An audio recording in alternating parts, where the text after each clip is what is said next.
Hi everyone, welcome back to another episode from Apps Academy. Today in this video we will be learning how to get Goodbudget Plus.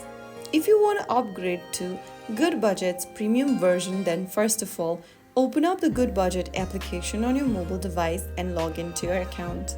Once you're inside, tap on the More button at the bottom right corner, and then there you will be able to see the More menu. Click on Learn about Goodbudget Plus and you will get to know more about the Goodbudget Premium plan. Review the available plans, that is monthly and yearly.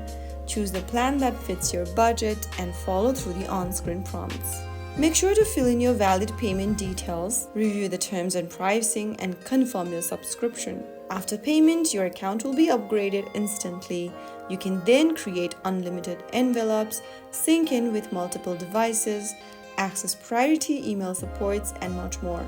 That is how you can easily get the Goodbudget Premium plan right on your mobile device. I hope the tutorial was helpful to you. If it was, don't forget to like, share, and subscribe. I will see you in the next episode. Thank you for watching.